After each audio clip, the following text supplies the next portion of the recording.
नमस्कार दोस्तों, आप लोगों का फिर से एक बार बहुत बहुत स्वागत है देश के सबसे नंबर वन न्यूज़ चैनल में। जी हाँ दोस्तों, इस वक्त की देश दुनिया की सबसे बड़ी बड़ी खबरें निकल कर आ गई जो कि आप लोगों के लिए जान लेना बहुत ज़्यादा ज़रूरी है। एक एक कर सारी बड़ी और अहम खबरें जानेंगे। सबसे पहले जो बड़ी खबर निकल कर आ रही है असदुद्दीन ओवैसी को लेकर आ रही। जी हाँ, बता दें असदुद्दीन ओवैसी का आज बर्थडे, लेकिन बर्थडे के दिन असदुद्दीन ओवैसी ने लगाई पीएम मोदी की क्लास। जी हाँ, इसके बारे में विस्तार से आपको बताएंगे। दूसरी जो बिग ब्रेकिंग निकल कर आ रही है, आप लोगों को बता दें 20,000 करोड़ का जो पैकेज है उसको जनता को दिया जा रहा है भाजपा की तरफ से धोखा। जी हाँ, ये जो 20,000 करोड़ का पैकेज बताया जा रहा है ये सिर्फ और सिर्फ जनता को बरगलाने की कोशिश की जा रही है। इसके बारे में आप लोगों को विस्तार से बताएंगे। तीसरी जो बिग ब्रेकिंग निकल कर आ रही है, आप लोगों को बता दें कोरोना वायरस संक्रमितों की जो संख्या है वो लगातार बढ़ती जा रही है। जी हाँ, ये मामला 74,925 पर पहुंच चुका है। इसके बारे में भी आपको जो है विस्तार से बताएंगे। पांचवी जो बिग ब्रेकिंग निकल कर आ रही है, आप लोगों को बता दें सरकार से जबरदस्त तरीके से नाराज प्रवासी मजदूर। जी हाँ, ट्रेनों के नाम पर मांगा जा रहा है अच्छा खासा टिकट का पैसा, 3-3 हज़ार। आप लोगों को बता दें यहाँ पर कि ट्रेन होने के बावजूद भी लोग परेशान हो रहे हैं, इसके बावजूद अपने घरों में ट्रक और ट्रैक्टरों में भरकर जा रहे हैं। जी हाँ, इसके बारे में भी विस्तार से बताएंगे।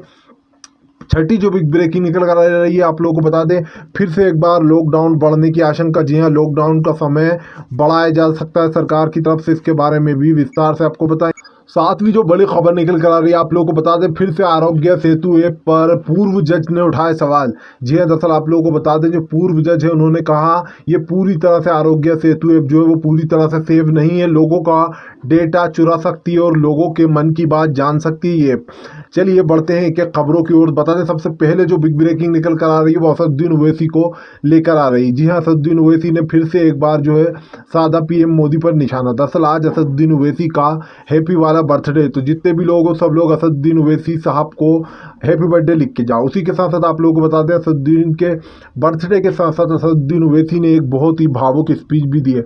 असदुद्दीन ओवैसी ने कहा कि सभी लोगों ने काफ़ी अच्छे से रोज़े रखे और सभी लोग नमाज भी पढ़ रहे हैं इस लॉकडाउन के बीच में, लेकिन यहाँ पर हमें जो है इसी तरीके से सभी नियमों का पालन करना है। पर क्या मोदी सरकार सभी नियमों का पालन कर रही है? जहाँ पर एक तरफ हिंदू मुसलमान किया जा रहा है, वहीं दूसरी तरफ असदुद्दीन ओवैसी ने कहा कि हिंदू मुसलमान के साथ साथ पीएम मोदी की सरकार जो है वो मासूम लोगों को अपना निशाना बना रही है। जी हाँ, उन्होंने ये भी कहा कि 20,000 करोड़ का ये जो पैकेज है ये महज एक लोगों को बरगलाने की कोशिश है। दरअसल जो लोग यहाँ पर सरकार से नाराज़ हुए बैठे हैं, सरकार उन सभी लोगों को झांसा देती हुई नजर आ रही है। इस पर आप लोगों को बता दें कि यहाँ पर सरकार पर इस चीज़ पर पहले भी सवाल उठे थे। अब आप इस बात को अच्छे से समझिए कि सरकार ने क्या क्या आप लोगों से वादे किए और क्या क्या पूरे किए। इससे पहले भी सरकार ने कई वादे किए आपसे, देश बदल जाएगा, अब से नया भारत आएगा। यानी कि करनी, भाजपा की जो करनी है और करना है वो उन दोनों में काफ़ी ज़्यादा अंतर है, ये आपको समझना पड़ेगा। भाजपा जो बोलती है वो कभी करती नहीं है, ये आप अच्छे से जानते हो। जिस तरीके से मासूम मजदूरों को कहा गया था घर तक पहुंचाया जाएगा, उनके लिए हर चीज़ की जाएगी, लेकिन क्या उन्हीं गरीब लोगों को एक भी बार किसी भाजपा के आदमी ने बाहर आकर देखा कि किस तरीके से वो परेशान हो रहा है, किस तरीके से वो, उनके पास खाने तक को खाना नहीं है? ये चीज़ सरकार नहीं देखेगी। क्यों नहीं देखेगी? क्योंकि सरकार को पता है कि इस चीज़ से उन्हें कुछ फ़ायदा नहीं होता। इस चीज़ से जब भी उन्हें फ़ायदा है जब वोटिंग आएगी और जब आप लोगों को वोट डालना होगा तब सरकार आपको मनाने आ जाएगी। खैर चलिए बढ़ते हैं एक और अगली बिग ब्रेकिंग की तरफ। बता दें अगली जो बिग ब्रेकिंग निकल कर आ रही है वो आरोग्य सेतु ऐप को लेकर आ रही है। जी हाँ, आरोग्य सेतु ऐप पर फिर से एक बार उठने शुरू हुए सवाल। दरअसल आप लोगों को बता दें पूर्व जज ने एक बार फिर से उठाए हैं आरोग्य सेतु ऐप पर सवाल। उन्होंने कहा कि कम से कम 60% लोगों ने इस ऐप को डाउनलोड किया है और इस ऐप को डाउनलोड करने के साथ साथ वो लोग अपनी प्राइवेसी खो चुके हैं। दरअसल जब भी आप किसी ऐप में परमिशन अलाउ करते हो तो वो ऐप आपकी सारी जो मन की बातें हैं वो जान सकती है। ऐसे में ये जो सेतु ऐप है, आरोग्य सेतु ऐप, इसमें एक बहुत बड़ा छल है। ऐसे में उन्होंने बताया पूर्व जज ने कि ये ऐप जो है लोगों का डेटा चुरा रही है, यानी कि लोगों के मन की बात जान रही है कि लोगों के मन में क्या है और वो अपने फ़ोन में क्या क्या रखते हैं। जैसे कि मान लीजिए आपका मन है कि आपको वोट किसी और को देना है, भाजपा को नहीं देना, तो इससे वो आपके मन की बात जान पाएगी ये ऐप कि ये इस ऐप के द्वारा बहुत सारा ऐसा डेटा है जो वो ये ऐप आपका चुरा पाएगी। जी हाँ, इससे पहले राहुल गांधी ने भी इस ऐप पर कई ज़्यादा सवाल खड़े किए थे, जहाँ पर राहुल गांधी ने कहा था कि ये ऐप लोगों के लिए ख़तरनाक साबित हो सकती है। अब ऐसे में बहुत सारे लोगों ने इस ऐप को डाउनलोड किया है। ऐप को डाउनलोड करने के साथ साथ इस ऐप में ऐड आते हैं। ऐड के साथ सरकार पैसा तो कमा ही रही है, लेकिन पैसा कमाने के साथ साथ वो आपके मन की बातें भी जान रही है, और इस ऐप के द्वारा आप लोगों को बहुत कुछ नुकसान भी हो रहा है। जी हाँ, आप लोगों को बता दें कि यहाँ पर इसमें आपको काफ़ी नुकसान हो सकता है, इसलिए आप लोग सोच समझ कर आगे कदम बढ़ाएं अगर इस ऐप को डाउनलोड करने वाले हैं तो। चलिए खैर बढ़ते हैं एक और अगली बिग ब्रेकिंग की तरफ। बता दें अगली जो बिग ब्रेकिंग निकल कर आ रही है वो कोरोना संक्रमित की संख्या को लेकर आ रही है। जी हाँ, लगातार ये आंकड़े बढ़ते ही जा रहे हैं। ऐसे में आप लोगों को बता दें सरकार कुछ कड़े नियम लेती हुई नजर आ रही है, जहाँ पर एक तरफ फिर से जो है यहाँ पर मुंबई में यानी कि महाराष्ट्र में सबसे ज़्यादा केस देखने को मिल रहा है। ऐसे में उद्धव ठाकरे ने आनंद फानन में जो है मीटिंग बिठाई। मीटिंग के दौरान उन्होंने पता किया कि किन किन जगहों पर सबसे ज़्यादा केस आ रहे हैं। आप लोगों को बता दें बहुत सारी ऐसी जगहें हैं जहाँ पर लगातार जो कोरोना का केस बढ़ते जा रहा है। अब ऐसी चीज़ों को लेकर यहाँ पर यहाँ पर जिस तरीके से बढ़े जा रहे हैं ये केस, आप लोग बता दें उसमें उद्धव ठाकरे ने साफ साफ कहा है कि उन जगहों को पूरी तरीके से सील किया जाएगा जहाँ से सबसे ज़्यादा केस बढ़ रहा है, क्योंकि इसकी संख्या जो लगातार है वो बढ़ती ही जा रही है। खैर चलिए बढ़ते एक और अगली बिग ब्रेकिंग। बता दें अगली जो बड़ी खबर निकल कर आ रही है पी चिदम्बरम को लेकर आ रही है। जी हाँ, पी चिदम्बरम ने कांग्रेस ने फिर से साधा एक बार पीएम मोदी पर निशाना दिखाया है आईना। कहा मोदी सरकार 20,000 करोड़ का जो है पैकेज का लोगों को दे रही है झांसा। जी हाँ, ये सिर्फ हवा में बातें हो रही हैं और कुछ भी नहीं है। दरअसल आप लोगों को बता दें कि पी चिदम्बरम हमेशा से जो है भाजपा की पोल पट्टी खोलते हुए नजर आए हैं। ऐसे में फिर से एक बार पी चिदम्बरम ने उठाए भाजपा पर सवाल। उन्होंने कहा ये जो 20,000 करोड़ का जो पैकेज बता रही है सरकार, ये सिर्फ मासूम जनता को बरगलाने की कोशिश कर रही है। जी हाँ, उन्होंने कहा कि ऐसा कुछ भी नहीं होने वाला है और सरकार जो है सिर्फ हवा में बात कर रही है।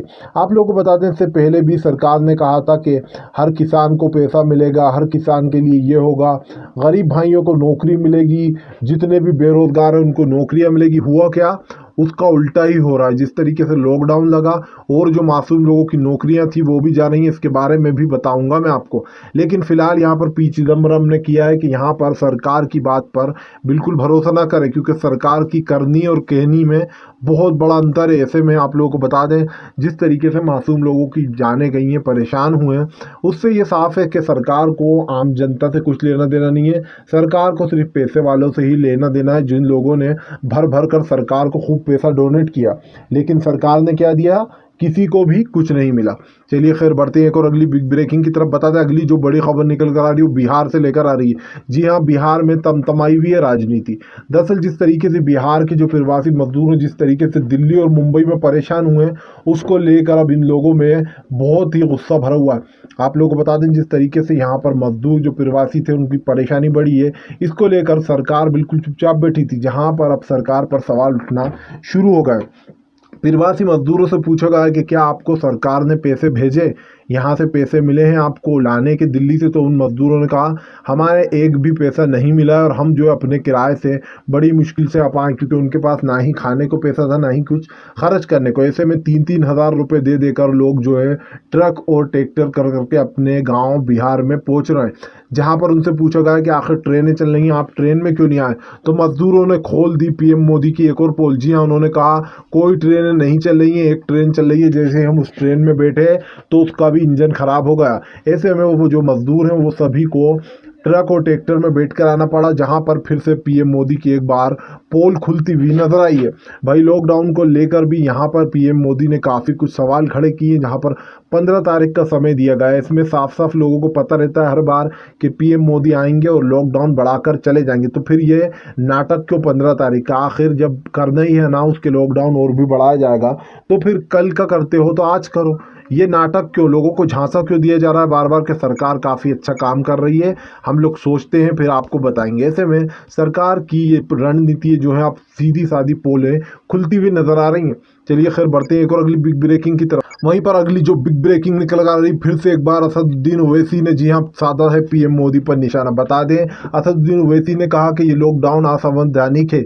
जी हाँ, जिस तरीके से पूरे राज्य में जो यहाँ पर लॉकडाउन लगाया गया पूरे देश में, ये बहुत ही जो है गलत है। आप लोगों को बता दें, ये कानून के अगेंस्ट जाता है। उन्होंने कहा कि हाँ, अगर किसी जगहों पर या फिर किसी जो है किसी इलाके में बहुत ज़्यादा संक्रमित फैले हुए या फिर कहीं पर बहुत ज़्यादा जो है कोरोना के केस आ रहे हैं, तो इस सिचुएशन में सरकार उन इलाकों को और उन जगहों को, जैसे भोपाल में बहुत ज़्यादा है तो उस जगह को बंद कर सकती है, लेकिन पूरे देश को बंद करना ये संविधान के खिलाफ बताया असदुद्दीन ओवैसी ने। आप लोगों को बता दें, असदुद्दीन ओवैसी ने कहा कि सरकार अपनी अपनी मनमानी कर रही है और हर जगह जो है पूरे देश को लॉकडाउन करना, ये इस बात का वो नहीं है हल, क्योंकि जिस तरीके से पूरे देश को लॉकडाउन लगाया गया है, इस पर काफ़ी ज़्यादा सवाल उठ रहे हैं। उन्होंने ये भी कहा कि सरकार को ऐसा बिल्कुल नहीं करना चाहिए। सरकार को सिर्फ उन जगह पर लॉकडाउन लगाना था जहां पर सबसे ज़्यादा कोरोना के केस निकल के आ रहे थे। मान लीजिए इंदौर में सबसे ज़्यादा है तो इंदौर बंद हो सकता था, लेकिन पीएम मोदी ने पूरे देश को बंद कर रखा है। जी हाँ, ऐसे में काफ़ी ज़्यादा सवाल उठ रहे हैं पीएम मोदी के। वहीं पर आप लोगों को बताते हैं, अगली जो बिग ब्रेकिंग निकल कर आ रही है शिवराज सरकार को लेकर आ रही। जी हाँ, एक बार फिर से पड़ी है भाजपा में फूट। दरअसल आप लोगों को बताया, जिस तरीके से कमलनाथ की सरकार गिराकर भाजपा की सरकार बनी थी, अब उन्हीं लोगों में फूट पड़ती हुई दिखाई दे रही है। आप लोगों को बता दें, फिर से जो है यहाँ पर इलेक्शन होना है, जो कि 21 सीटें जो खाली थी उन पर जो शिवराज सरकार है वो चाहती है ज्योतिरादित्य के जो 7 बागी विधायक थे वही सीटों पर लड़े। लेकिन आप लोगों को बता दें, सीटों पर लड़ना और सीटों पर जीतना ये बहुत बड़ी बात है। लेकिन जो बागी विधायक शामिल हुए थे भाजपा में, अब उनकी तरफ से धीरे धीरे बगावत की बू आने लगी। जी हाँ, आप लोगों को बता दें, शिवराज सरकार पे अब संकट मंडराता हुआ दिखाई दे रहा है। जिस तरीके से धोखे से सरकार गिराकर सरकार बनाई गई है, अब उस पर काफ़ी ज़्यादा सवाल उठते हुए नजर आ रहा है। आप लोगों को बता दें कि 21 सीटों खाली हैं, लेकिन ऐसे में जैसे कि कमलनाथ जी का कहना था कि इन लोगों को अगर 2-3 को भी अगर सीट मिल जाए तो बहुत बड़ी बात है, क्योंकि धोखे से गिराई हुई सरकार है ये, और सरकार जो आम जनता थी उसने कांग्रेस को चुना था। ऐसे में फिर से एक बार जो है यही माना जा रहा है कि वापस से कांग्रेस को ही आना है, क्योंकि जिस तरीके से यहाँ पर विधायक जो अपने आप में ही बागी पर भगे थे वो वाकई में बगावत करते हुए नजर आ रहा है। ऐसे में अगर आप भी पूर्ण जोर दिल से जो है पीएम मोदी की सभी नीतियों का दिल से विरोध करते हो तो इस वीडियो को दिल से लाइक करके हमारे चैनल को दिल से सब्सक्राइब करो, ताकि हम एक ऐसे पत्रकार हैं जो आप तक सच पहुंचाते हैं, और सिर्फ सच। हम उस बागी विधायक, हम उन लोगों की तरह नहीं है, गोदी मीडिया की तरह, जो आपको झूठ और सच्ची न्यूज़ देते हैं। तो हमें सपोर्ट करने के लिए हमारे चैनल